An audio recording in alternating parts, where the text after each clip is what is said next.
seterusnya sin sama dengan S. vokal A. bunyi Sa. ta sama dengan T. vokal A. bunyi. Ta. Okey, baca. Sata. Okey, baik. Sin sama dengan S. vokal A. bunyi Sa. ta sama dengan T. vokal I. bunyi. T. Okey, baca. Sati. Sin sama dengan S. vokal A. bunyi Sa. ta sama dengan T. vokal U. bunyi. Tu. Okey, baca. Satu. Okey, gabung. Sata. Sati. Satu. Pandai. Sin sama dengan S. vokal I. bunyi Fish. ta sama dengan T. vokal A. bunyi. Ta. Okey, baca. Sita.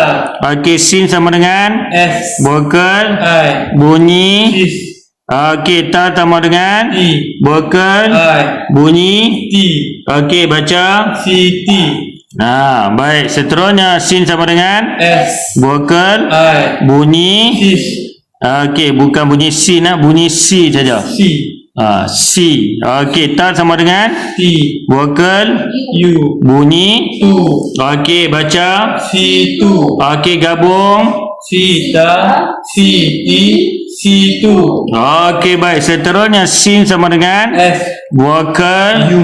bunyi. Su. Pandai. Ta sama dengan T. vokal A. bunyi. Ta. Okey, gabung. Suta. Pandai. Sin sama dengan F. vokal U. bunyi. Su. Ta sama dengan T. vokal I. bunyi. T. Okey, gabung. Suti. Okey, sin sama dengan S. vokal U. bunyi. Su. Ta sama dengan T. vokal U. bunyi.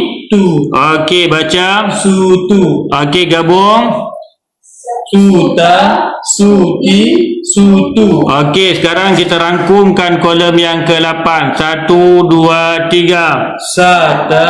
Sati. Satu. Sita. Siti. Situ. Suta. Suti. Sutu. Okey.